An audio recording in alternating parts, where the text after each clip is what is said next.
Olá, amigos!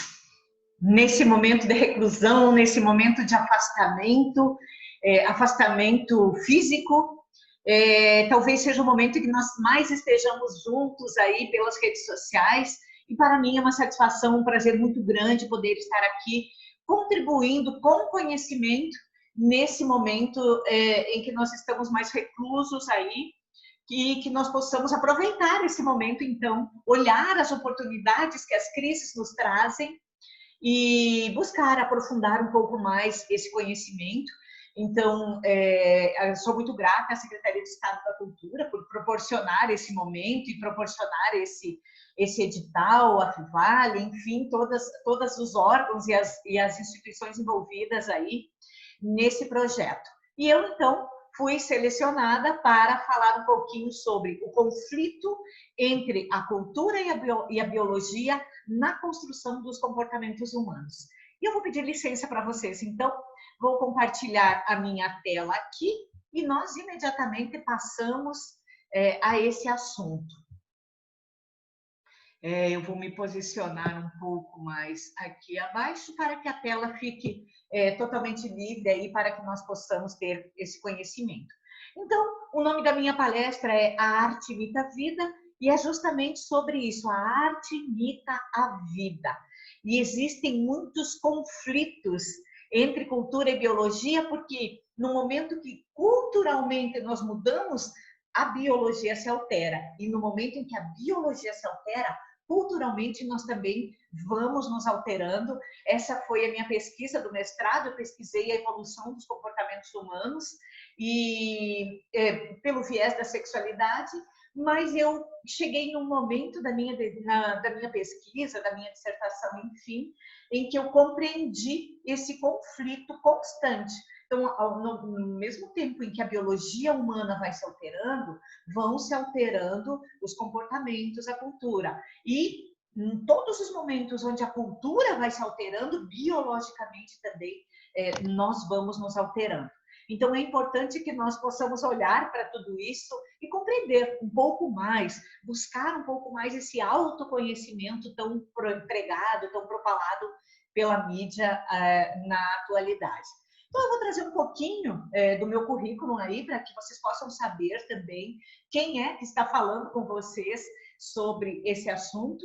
Eu sou, então, pedagoga de formação inicial, né, com especialização e mestrado na área das ciências humanas, pela UNOESC de Santa Catarina. Eu fiz MBA em Gerenciamento Internacional de Projetos pela Fundação Getúlio Vargas. Eu sou técnica em contabilidade lá no passado, né, pelo SENEC. Sou psicanalista clínica em formação, ainda não concluí a minha formação. E aí eu tenho toda uma formação na área do coaching, né? Eu sou Master Coach Integral Sistêmica pela Febracis e pela Universidade da Flórida, analista certificada de perfil comportamental dos comportamentos humanos, enfim, pelo CIS Assessment. Sou analista certificada também de personalidade pelo Sistema Enneagrama 360, pela escola do Christian Paterhan Pontes, que é meu mentor também. E tenho especialização em Coach for Money e Business de alta performance. Sou treinadora de mentores pela Global Mentoring Group e tenho diversos cursos aí na área de oradores, palestrantes, inteligência emocional, neurocoaching, enfim, dentro dessa área justamente do comportamento humano. Eu atuo hoje, sou empreendedora, tenho algumas empresas e sou trainer de equipes em empresas e prefeituras, palestrante e mentora de alta performance. Eu ajudo pessoas a se autoconhecer para se autodesenvolver. Sou diretora de programas e treinamentos no Instituto Humaniza.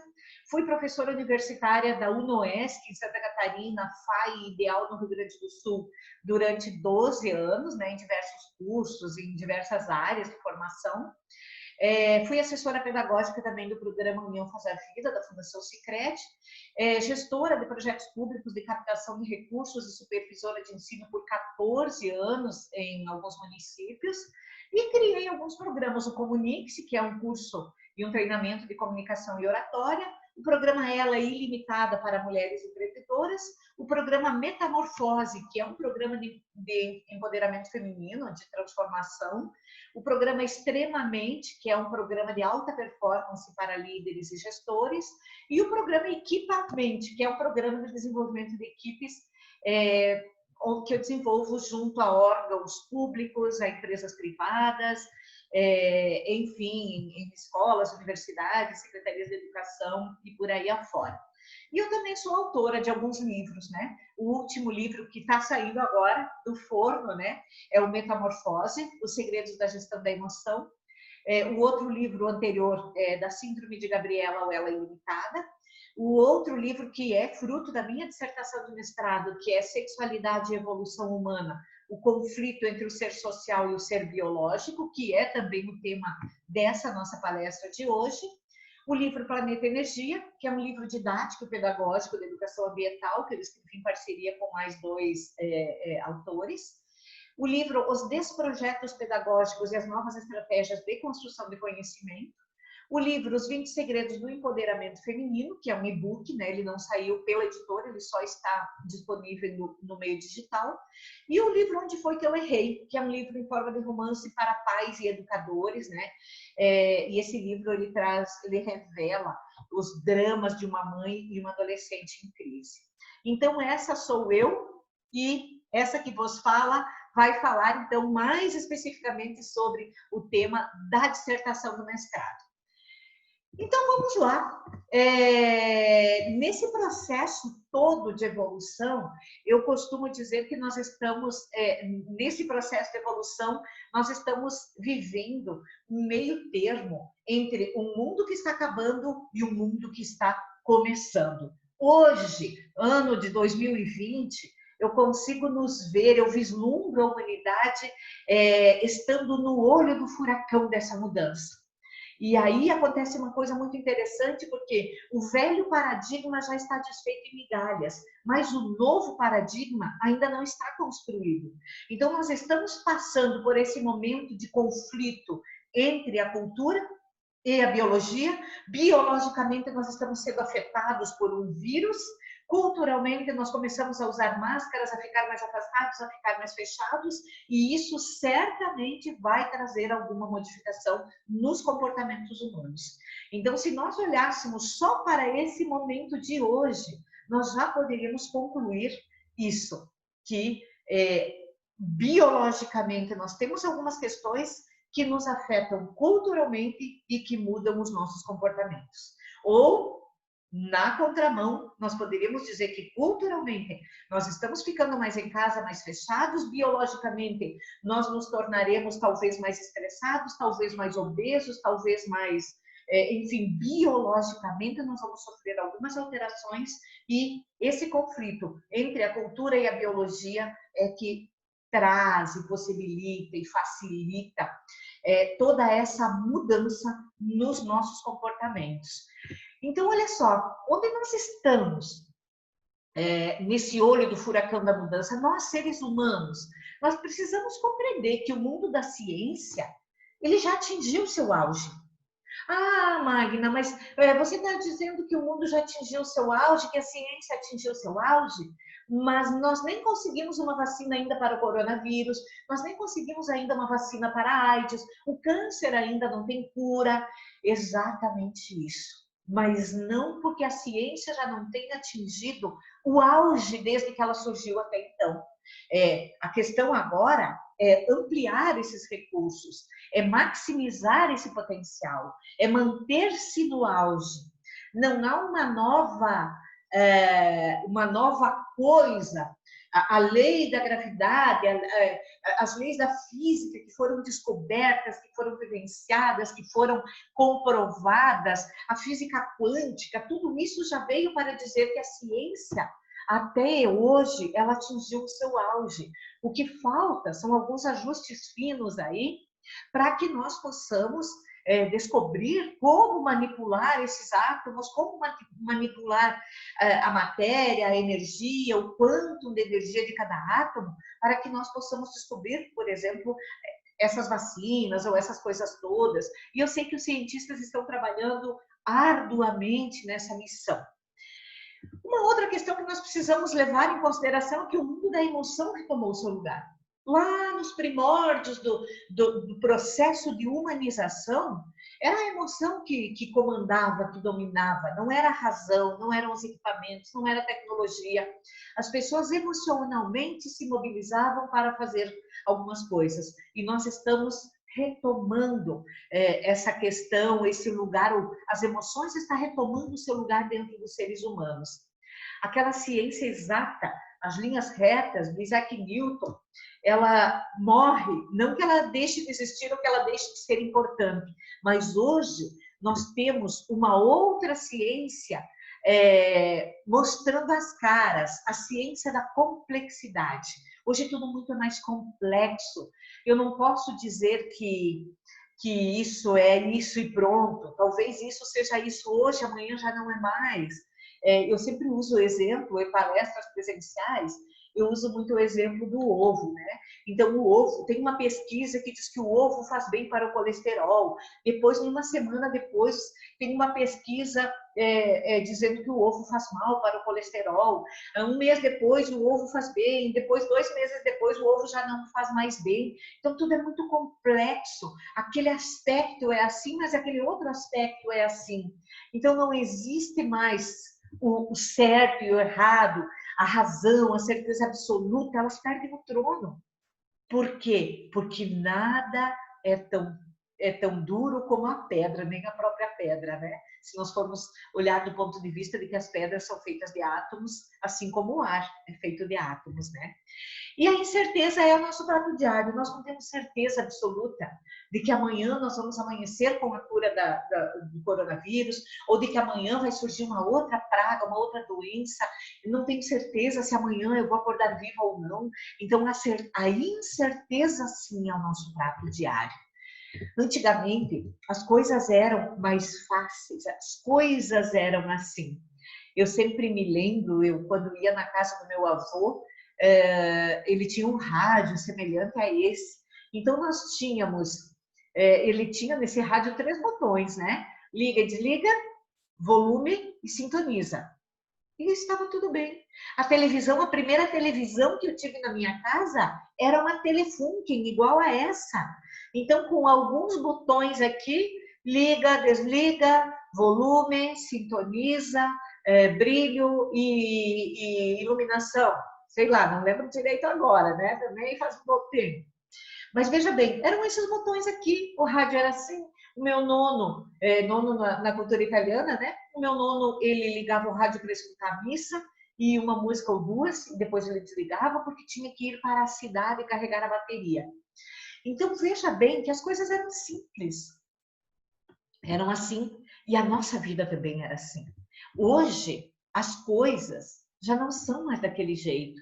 Hoje as coisas são assim, cheias de controles, cheias de botões, cheias de informações, cheias de possibilidades muito mais complexas. E a nossa vida também é assim.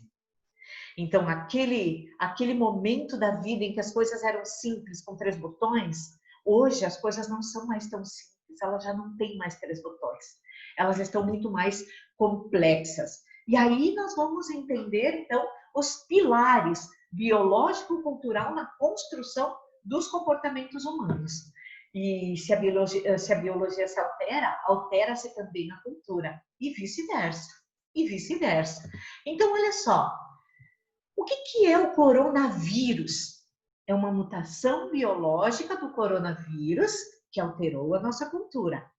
Faz sentido ou não faz? O que é o coronavírus Covid-19? É uma mutação do coronavírus. Então, tem o Covid-18, tem o Covid-15, são várias alterações do vírus. Por quê? Porque ele, biologicamente, ele vai sofrendo mutações. E quando o vírus anterior veio o SARS, os outros aí, a gripe asiática, a peste negra, enfim, todas essas outras pestes que vieram anteriormente, foram as curas, as vacinas, a eliminação dessas doenças foram acontecendo e culturalmente nós fomos nos alterando. Agora vem Covid-19. E nós, então, começamos a ter que aprender uma coisa muito simples, que é lavar as mãos. Então, culturalmente, nós precisamos aprender uma coisa básica. É lamentável que os profissionais da saúde tenham que nos ensinar que nós precisamos lavar as mãos, mas nós precisamos aprender a lavar as mãos. Estamos usando máscaras, estamos nos afastando, estamos comprando mais celulares e computadores porque a nossa comunicação ela é mais digital, ela é muito mais informatizada. Então, culturalmente, nós estamos nos alterando. E aí nós estamos ouvindo muito falar no novo normal. Qual é esse novo normal? Não existe um novo normal, vai ser o normal. Não é um novo normal. Essas alterações, elas são cíclicas, elas vivem acontecendo. Se nós pensarmos biologicamente em algumas mudanças, a minha bisavó tinha muitos pelos nas pernas, nas axilas, a minha avó já tinha um pouco menos, a minha mãe tinha bem menos, eu tenho poucos pelos, a minha filha quase não tem pelos. E o que isso significa? Significa uma mudança biológica que vai alterando a nossa cultura. Por outro lado, nós estamos tendo mais controles remotos, nós temos mais questões culturais que vão afetando a nossa biologia. Então, biologicamente, eu não preciso levantar da cadeira para acionar o botão da televisão.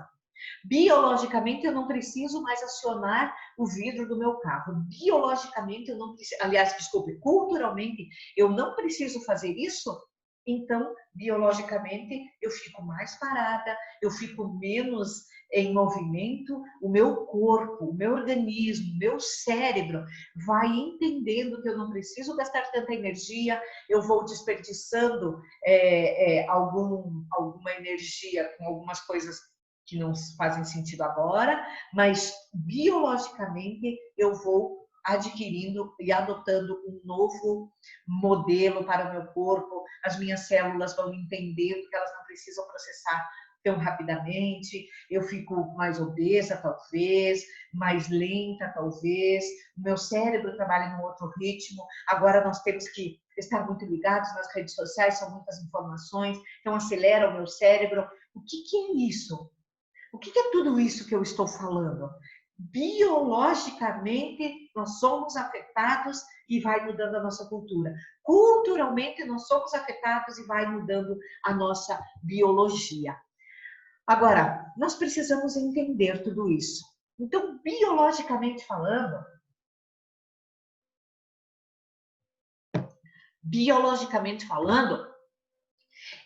nós temos uma cultura. Biologicamente falando, nós temos uma estrutura, desculpe, não uma cultura, nós temos uma estrutura física formada por um corpo, que é formado por órgãos, aparelhos antes, né? E aparelhos são formados por órgãos, os órgãos são formados por células, as células são formadas por átomos, e os átomos, eles estão na formação do nosso corpo. A base de tudo são os átomos. Por outro lado, nós também temos as coisas que são feitas de átomos, as pedras, o copo, o clips, tudo é formado por átomos, inclusive as células do nosso corpo. E aí nós começamos a compreender, biologicamente falando, tudo o que existe no universo é formado por átomos. Mas átomos do quê? Átomos de todas as coisas, carbono, hidrogênio, ferro, fósforo, potássio, manganês, cobalto, cobre, zinco, alumínio, enfim, todos os elementos da tabela periódica formam todas as coisas que existem no universo. Não existe nada no universo formado por coisas, por elementos químicos que não sejam os da tabela periódica. Então, biologicamente falando, nós somos feitos de matéria, tanto quanto a pedra do calçamento, o pé de alface, o caderno, enfim. E às vezes as pessoas dizem, Magna, mas não é todos da mesma coisa. Eu trouxe alguns exemplos aqui para que vocês possam comprovar isso. Então, se nós olharmos, por exemplo, o vinagre e o açúcar, são duas coisas completamente diferentes. Em espessura, em coloração, em forma, em tudo. Mas ambos são formados por carbono, hidrogênio e oxigênio. O que diferencia o açúcar do vinagre, então? A quantidade de átomos na molécula. Então, uma molécula de vinagre tem 2 átomos de carbono, 4 de hidrogênio e 2 de oxigênio. Uma molécula de açúcar, vou afastar aqui para poder observar. Uma molécula de açúcar tem 12 átomos de carbono, 22 de hidrogênio e 11 de oxigênio. Então, isso significa o quê? Que todos somos feitos da mesma matéria, da mesma base, da mesma base. O grafite e o diamante, por exemplo, são formados de quê? O grafite que está dentro do lápis é formado do quê? Grafite, de carbono puro. O diamante é formado de quê? Carbono puro. O que diferencia o carvão do fogo, da lenha, né? O grafite e o diamante? Nada. Os três são formados por átomos de carbono. O que diferencia? A condensação dos átomos na molécula. Então, se nós olharmos os átomos de carbono na molécula do grafite, eles são muito mais rarefeitos. Os átomos de carbono numa molécula do diamante, eles são muito mais condensados. É só isso que diferencia uma coisa da outra. Mas talvez você esteja se perguntando, ok, entendi, mas o que é o átomo, afinal? Ele é matéria ou é energia? Depende do ponto de vista, né? Dependendo, alguns cientistas vão dizer, átomo é pura energia. Outros cientistas dirão, átomo é ora energia, ora matéria. Então, existe um experimento da dupla fenda. Eu até gostaria de aconselhá-los a procurar na internet tem um videozinho muito interessante lá, que é a teoria da dupla fenda.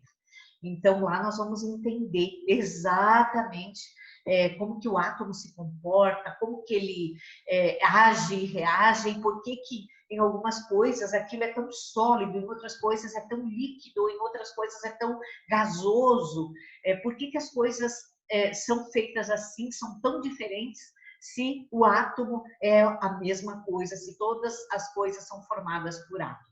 Então, se você puder pesquisar, não cabe eu trazer aqui o vídeo, mas procura na internet a teoria da dupla fenda e você vai compreender muito melhor isso. Bom, se biologicamente falando nós temos essa estrutura, se biologicamente falando nós temos essa composição, culturalmente falando, nós temos uma outra composição. Então, olha só, essas imagens que eu trouxe aqui, eu captei na internet, nos sites de imagem, enfim.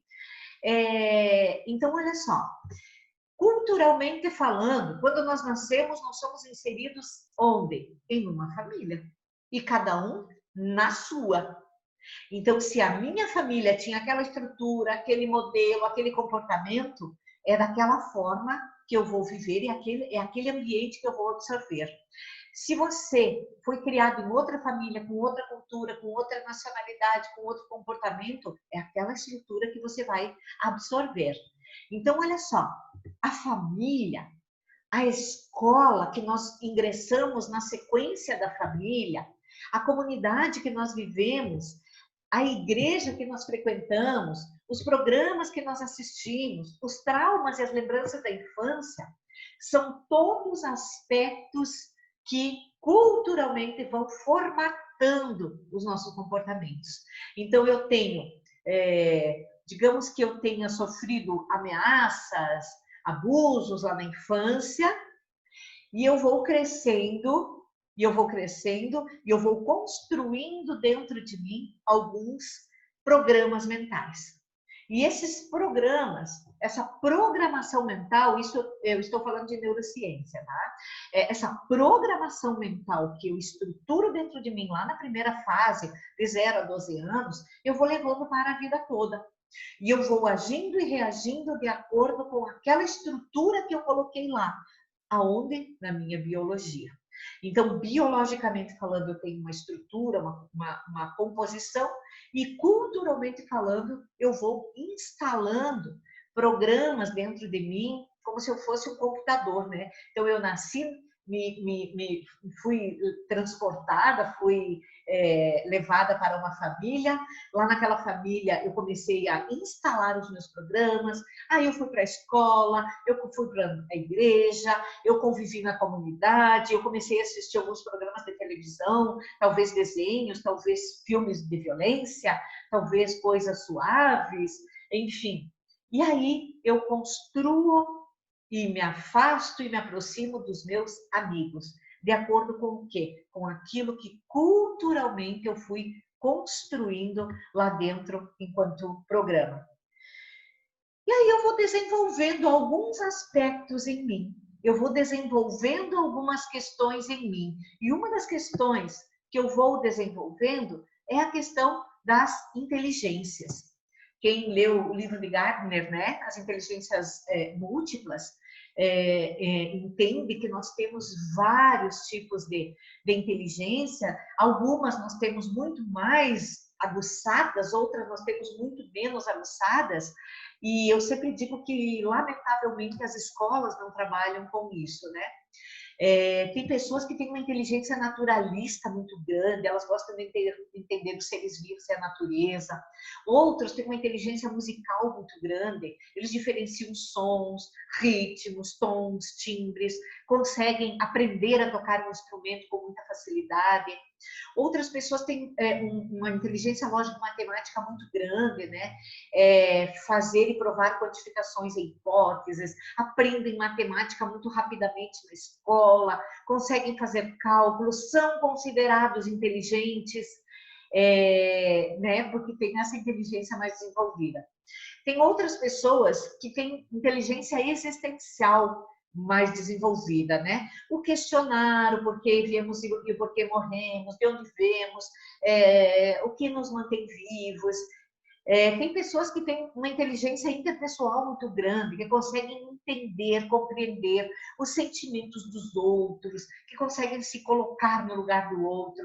Tem pessoas que têm uma inteligência corporal sinestésica muito grande, coordenam a mente com o corpo, conseguem saltar em altura, conseguem correr, conseguem dominar uma bola num campo. Tem pessoas que têm uma inteligência linguística muito grande, encontram a palavra certa para se expressar, gostam de falar, gostam de escrever, gostam de ler, também são considerados inteligentes, né?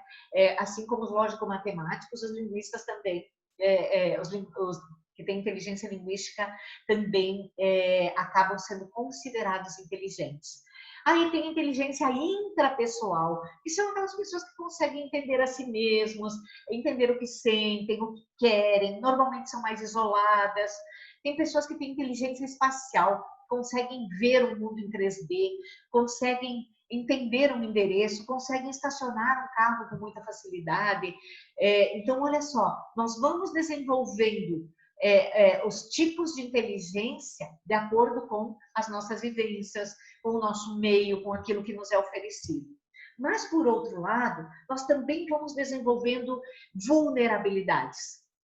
E as vulnerabilidades, antigamente, eram conhecidas como pecados capitais. Pecados capitais. Então, olha só, a vaidade, a luxúria, a avareza, a preguiça, a soberba, a ira, a inveja, a gula, são vulnerabilidades que nós vamos desenvolvendo durante a vida a partir de todos aqueles programas que nós vamos instalando aqui dentro da cultura que nós vivemos, da nossa família, da nossa escola, os traumas que passamos. Nós passamos muita fome, nós somos abusados sexualmente, nossos pais brigavam muito. Então, toda essa estrutura cultural vai formatando em nós algumas vulnerabilidades que biologicamente elas se manifestam. Então, se eu sou uma pessoa muito vaidosa além dos limites, ou uma pessoa que tem um sentimento muito grande de inveja, uma pessoa que tem uma gula muito grande, ela come, nunca está satisfeita. Por quê? Porque culturalmente foi implantado um programa mental que biologicamente desenvolveu uma disfunção, digamos assim. Aquela pessoa que compra compulsivamente, que bebe compulsivamente, que briga compulsivamente, aquela pessoa que tem muita raiva, ela tem raiva de tudo, de todos, aquela pessoa que tem preguiça, enfim. Nós vamos instalando os programas e vamos instalando essas vulnerabilidades. Nesse sentido, também nós vamos desenvolvendo aquilo que o Maslow chamou de pirâmide de necessidades. Então, nós vamos desenvolvendo as nossas necessidades que biologicamente vão sendo atendidas e culturalmente vão mudando. Se tivesse um aspecto ou uma teoria que explicasse bem essa mudança, essa alteração, esse conflito entre cultura e biologia, eu diria que é a pirâmide de Maslow. Porque o que ele fala? Que lá no comecinho da pirâmide nós temos as nossas necessidades básicas. Quem tem fome não tem luxúria, não tem necessidade de segurança, ela quer comer. A pessoa vai pedir esmolas, vai pedir no sinal, vai assaltar um supermercado, enfim, ela vai se motivar, ela vai se mobilizar para se alimentar, porque biologicamente ela precisa disso. Mas digamos que ela já ganhou o suficiente, ela começa a trabalhar, ganhar dinheiro, já tem essa necessidade básica atendida, o que vai mobilizar? Aí já entra uma coisa cultural, a segurança. Segurança, então ela quer uma casa, talvez um carro, talvez um dinheirinho guardado, e aí ela começa a querer se socializar. Aí ela vai buscar aquela autoestima. Ah, eu vou cortar meu cabelo melhor, eu vou começar a comprar uma roupa melhor, eu quero andar mais bonita, eu vou passar um batom. E, por fim, ela vai buscar a autorrealização. Mas tudo começa com o quê? Com uma necessidade básica, biológica, fisiológica, para que depois nós possamos ir querendo galgar outros degraus aí na pirâmide. E aí, nós também vamos desenvolvendo o sistema representativo primário. Eu chamo, dentro dos meus processos de coaching, de mentoria, eu chamo isso de canal de comunicação. É o canal preferencial que cada pessoa tem. É o canal pelo qual a pessoa aprende, compreende, absorve as informações, entende o mundo. É o canal pelo qual a pessoa consegue se conectar com o mundo. Então, tem pessoas que são muito visuais, elas precisam ver para entender, para aprender. Tem pessoas que são mais auditivas, elas precisam ouvir. Tem pessoas que são mais sinestésicas, elas precisam sentir. E tem pessoas que são mais digitais, elas precisam anotar, elas precisam digitalizar, digamos assim, elas precisam de um gráfico, de alguma coisa mais concreta. E aqui entra uma questão muito importante. Você já ouviu aquela frase, entendeu ou quer que eu desenhe?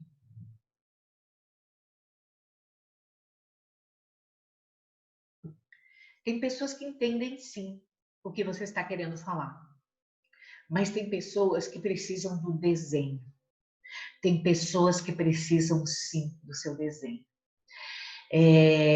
Então, quando nós falamos entender o que é que eu desenhe, nós estamos supondo que eu sou inteligente e o outro é idiota, o outro não entende, o outro precisa de um desenho. Mas se o outro for visual, ele precisa de um desenho sim. Você já viu aquelas pessoas nas palestras? Algumas pessoas chegam com agenda e anotam tudo que o palestrante falou, algumas se sentem numa posição estratégica para olhar as lâminas do palestrante, outras sentam num lugar em que elas não sejam incomodadas porque elas precisam ouvir. Então, tanto o visual quanto o aditivo, quanto o digital, eles podem ser contemplados. Agora, se o palestrante não tiver sensibilidade de contar alguma história, de motivar, o sinestésico, ele precisa da sinestesia, ele precisa do sentimento, ele precisa sentir-se pertencente a isso. E também, além disso, nós vamos desenvolvendo o nosso perfil comportamental.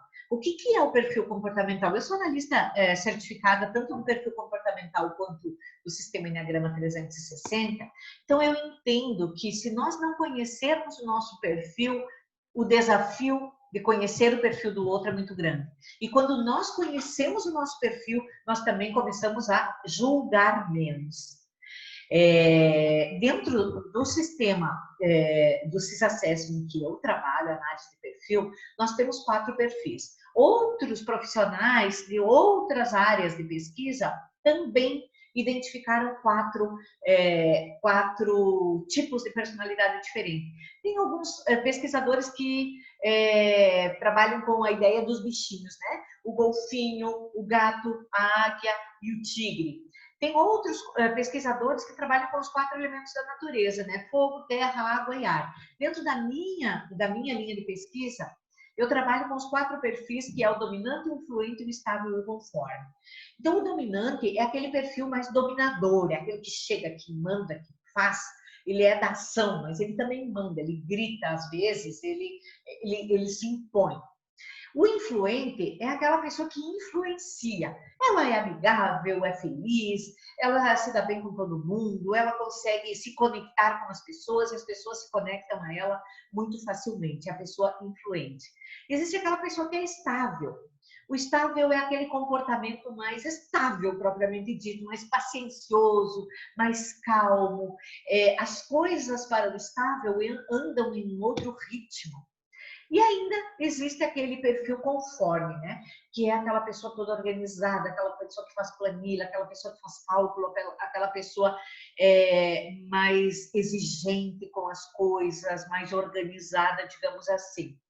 Então, veja bem que se nós estamos falando aqui de cultura, culturalmente falando, quantos aspectos nós vamos desenvolvendo, mas que vão afetando sobremaneira a nossa biologia. Biologicamente, eu sou afetada pelo meu comportamento. Porque se eu sou uma pessoa dominante, e eu sou aquele dominante extremo que grita, que passa raiva, biologicamente o meu sistema nervoso se afeta, a produção de alguns hormônios no meu cérebro pode ser alterada e é alterada, e larga da corrente sanguínea, eu posso desenvolver alguma outra doença. Então, culturalmente, eu tenho alguns aspectos que biologicamente me alteram. E se biologicamente eu for afetada, ou por um vírus, ou por uma mudança evolutiva da humanidade, como é aquele exemplo dos pelos que eu falei anteriormente, o exemplo dos dentes, né? Hoje a nossa arcada dentária é muito menor. O homem das cavernas tinha uma cabeça menor e arcada dentária enorme. E aí o fogo, a descoberta do fogo propiciou o cozimento da caça, e aí foi reduzindo a arcada dentária, foi aumentando a caixa craniana, porque ele precisava de mais instrumentos para a caça. Então, ele precisava criar mais instrumento, precisou de um cérebro maior. Por outro lado, a arcada dentária foi reduzindo porque o cozimento da caça tornou a mastigação mais leve, tornou também um sono mais leve. E um sono mais leve proporcionou o surgimento do sonho.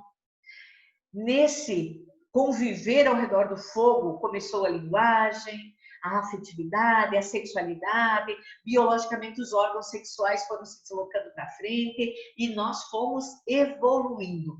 Então, olha só como tudo está muito ligado quando nós falamos em biologia e cultura. O meu livro, Sexualidade e Evolução Humana, Conflito entre o Ser Social e o Ser Biológico, está na Amazon. Você pode pedir no momento que quiser o PDF dele. No meio físico, eu já não tenho mais, a editora já não dispõe mais, mas eu estou revisando para uma nova edição.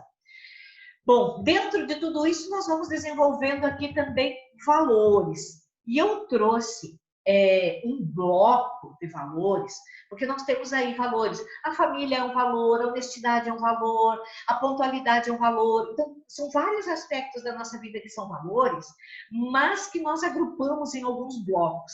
Então, no bloco teórico, nós temos aí toda essa questão da aprendizagem, do conhecimento. Tem pessoas que têm um alto valor teórico, elas priorizam. Eu sou uma pessoa que tem um valor teórico muito alto. Eu priorizo o conhecimento, eu gosto do conhecimento. Tem pessoas que têm um valor econômico muito alto. Por quê? Porque elas gostam de saber que tem segurança, que tem que as coisas só são conseguidas quando tem dinheiro. Tem pessoas que têm um valor social muito alto. Elas deixam tudo para ajudar, para estender a mão. Tem pessoas que têm um valor estético muito alto. Elas gostam da harmonia, tudo tem que estar harmônico, tudo tem que estar organizado. Tem pessoas que têm um valor político muito alto. O valor político tem a ver com o poder, com a discussão, elas vão argumentar muito sempre tudo. E o valor religioso tem a ver com as tradições. Aquelas pessoas que gostam mais de manter as tradições, que são mais tradicionais, enfim, que gostam de manter os rituais, são as pessoas que têm um valor religioso muito alto. E aí, cada um constrói o quê? O seu mapa mental. A partir da sua biologia e da sua cultura, ao se conflitar, uma vai alterando a outra e elas vão construindo sempre quem nós somos. Então, os meus comportamentos, as minhas ações e as minhas reações, elas são o meu mapa. Só que é importante que nós possamos entender, o Rubem Alves já falava disso, né? Mapa não é território. Então, aquilo que eu tenho dentro de mim como conceito, que é o meu mapa, a forma como eu acho, eu entendo que devam ser as coisas, não necessariamente sejam na vida real. Porque a estrada da vida real, ela tem curvas, ela tem pedras, ela tem outros carros, e a estrada na minha cabeça, no meu mapa, ela é retinha. Então, nós não podemos confundir. Nós precisamos compreender que o mapa que eu construí dentro de mim, a partir da minha biologia e da minha cultura, não é o território. Então, olha esse unicórnio, né? Como ele tem isso aqui nele, ele pensa que tudo tem esse unicórnio aqui, esse corno, digamos assim. Então, olha só, mas isso aqui é dele, não é da árvore. Mas ele não consegue perceber isso. E tem uma música que eu fiz questão de trazer aqui para vocês, que foi escrita pelo Gaúcho da Fronteira e por Voinidade, que depois foi regravada pelos Engenheiros do Havaí, que ela fala muito sobre isso. Mas que pampa é essa que eu recebo agora com a missão de cultivar raízes, se dessa pampa que me fala a história não me deixaram nem sequer matizes? Passam as mãos da minha geração heranças feitas de fortunas rotas, campos desertos que não geram pão, onde a ganância anda de rédeas soltas. Se for preciso, eu volto a ser caudilho por essa pampa que ficou para trás, porque eu não quero deixar para o meu filho a pampa pobre que herdei do meu pai. Herdei um campo onde o patrão é rei, tendo poderes sobre o pão e as águas, onde esquecido vive o peão sem leis, de pés descalços, cabresteando mágoas. E o que hoje herdo da minha greixirua é um desafio que a minha idade afronta, pois me deixaram com a guaiaca nua para pagar uma porção de pontas. Se for preciso, eu volto a ser caudilho por essa pampa que ficou para trás, porque eu não quero deixar para o meu filho a pampa pobre que herdei do meu pai. Então, essa música, ela traz muito isso, embora os termos sejam totalmente da cultura gaúcha, mas é uma música que traz muito disso. Afinal, hoje nós estamos vivendo nesse momento, nós estamos passando por essa situação mundial de recolhimento, de mudança de comportamento, mas nós que estamos aqui, como é que nós vamos pagar essa conta se nós não temos uma herança, se nós não temos, muitas vezes, uma estrutura? E nós fomos obrigados, nós nos vimos obrigados a dar conta de, rápido, do dia para a noite, mudar os nossos comportamentos, mudar a nossa estrutura, mudar a nossa cultura, e isso biologicamente está nos afetando. Isso biologicamente vai nos afetar ainda mais. Então, tem uma outra questão e uma outra poesia que eu não conheço o autor, que diz assim: é sobre a pedra. O distraído nela tropeçou, o bruto a usou como projétil. O empreendedor, usando a pedra, construiu. O camponês, cansado da lida, dela fez assento. Para os meninos, foi brinquedo. Drummond a poetizou. Já Davi matou Golias e Michelangelo extraiu-lhe a mais bela escultura. E em todos esses casos a diferença não esteve na pedra, mas no homem. Por que eu trouxe essa poesia logo na sequência dessa música? Por quê? Porque nós estamos aqui. Que planta é essa que eu recebo agora com a missão de cultivar raízes? É a realidade, é a vida, é o que se apresenta para nós. Mas a diferença, a forma como eu vou lidar com isso, não depende do outro, não depende da pedra, depende de mim, dos meus comportamentos, da minha postura, do meu posicionamento. E eu costumo dizer que muitas vezes nós vivemos ainda a era da caverna do Platão, né? Nós estamos olhando para o mundo, nós estamos olhando para as coisas através da claridade que entra pela boca da caverna e nós estamos vendo as sombras projetadas no fundo e nós estamos achando que essa é a realidade. Quantos de nós estamos sentados no fundo da caverna, olhando para as imagens projetadas na parede e achando que isso aqui é a realidade? Poucos de nós ousamos sair da caverna e ver a luz. Mas conta Platão que aquele que saiu da caverna e conseguiu enxergar o mundo lá fora, voltou para dentro chamar os outros. E ele dizia, venham, olha, lá fora é diferente, lá é que está a realidade. Mas a maioria disse, você está louco, isso não existe, a realidade é esta. Então, quando nós passamos por esse entendimento da caverna de Platão, nós poderíamos pensar, mas isso era lá no tempo do Platão, depois as coisas evoluíram. Sim, as coisas evoluíram. E nós continuamos vivendo o mito da caverna do Platão. Olha que forma mais feia, fica parada aí o tempo todo, fora, fica aí, né, sem se mexer. Por quê? Porque, de novo, eles estão olhando para as formas que estão sendo projetadas na parede de costas para a realidade. E aí, o moço que estava parado na porta projetando a imagem diz, ei, pode me dizer o que vocês estão fazendo? E eles respondem o quê? Que pergunta mais boba, como se existisse outra coisa para fazer. Nós estamos contemplando a vida. Mas a vida estaria lá fora. Mas ok, talvez você esteja dizendo, entendi, mas agora já passou, já não somos mais, Platão já não existe mais, os homens da caverna já não existem mais, agora é uma outra realidade. Sim, nós estamos vivendo num outro momento, mas infelizmente ainda nós vemos esses comportamentos. O homem das cavernas vem lá e diz, ei, o que vocês estão fazendo? E os homens da modernidade continuam olhando para o fundo da caverna. Que pergunta mais boba, como se existisse outra coisa para fazer. Estamos contemplando o fantástico show da vida. Ou seja, continuamos a olhar para o fundo da caverna como se lá fora nada estivesse acontecendo. E aí, muito recentemente, nós temos um outro mito da caverna, em que o filme Matrix nos trouxe, né? O Morfeu fala para o Neo, ei, se você quiser tomar uma pílula vermelha, ou se você quiser tomar uma pílula azul, você pode escolher a sua realidade. E aí o Neo pergunta, mas qual a diferença entre elas?